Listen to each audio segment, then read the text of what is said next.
युवान भाई बहन, जब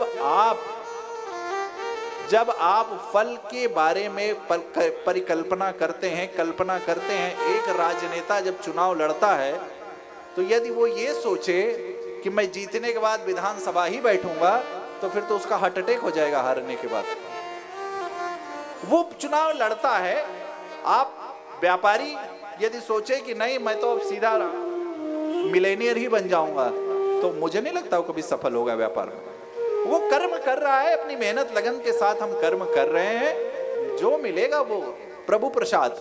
जीते तो सही, व्यापारी बने तो सही, पास हुए तो सही। क्यों? क्योंकि जब आप इस भावना से नहीं जिएंगे तो आप ठीक से कर्म नहीं कर पाएंगे। जब आप कर्म फल में देखिए, ये सब लॉजिक है, एवरीथिंग बिहाइंड लॉजिक। आप ये धर्म को, कथाओं को सिर्फ ये हास्यास्पद विषय से मत सोचिए। ये क्या है? ये शल्य चिकित्सा है। एक शल्य चिकित्सा होती है जो शारीरिक शल्य चिकित्सा होती है। मैं बार बार कहता हूँ, किसी अंश में क्या हो जाए, यहाँ पे फोड़ा हो गया तो डॉक्टर व्हाट विल डू, वो क्या करता है, वो इतने दूर से आपको वो रोग निकालने के लिए इतनी दूर का मांस या जो भी है वो निकाल करके क्या करता है, ये आपको उतनी दूर से रोग निकाल देता है, जिससे आपका जो शरीर है वो स्वस्थ रहता है। उसी प्रकार ये शल्य चिकित्सा है, मानसिक शल्य चिकित्सा है।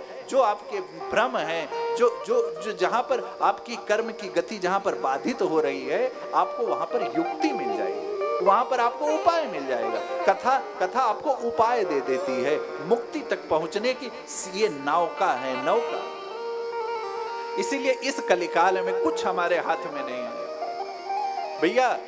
निर्गुण ब्रह्म के चक्कर में पड़ोगे तो निर्गुण ब्रह्म क्या है, हमारे पास अभी वो तपस्या नहीं है। अभी तो हमारी माया का कोहरा इतना पड़ा हुआ है। जो लोग कहते हैं मूर्ति पूजन की कितनी आवश्यकता है, भैया अभी निर्गुण ब्रह्म को पाने के लिए हमारी माया का कोहरा इतना घना हुआ है कि हम उस निर्गुण ब्रह्म की अनुभूति नहीं कर पाएंगे। परंतु ये जो मूर्तिमान भगवान है, सगुण भगवान, इनके समक्ष जानते जाते जाते जाते जाते जाते जाते जाते यही मूर्तिमान भगवान, सगुण भगवान, ये एक दिन वो कोहरा छटा देंगे और एक दिन जाकर के आपको उसी निर्गुण परमात्मा की शरण में ले जाकर के पहुंचा देगा।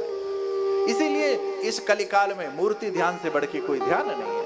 अब अपने आराध्य को, अपने आराध्य की उस श्याम छबीली छवि को देख करके बार बार निहाल होते रहिए। यही उपाय है, यही हमारे आपके हाथ में है।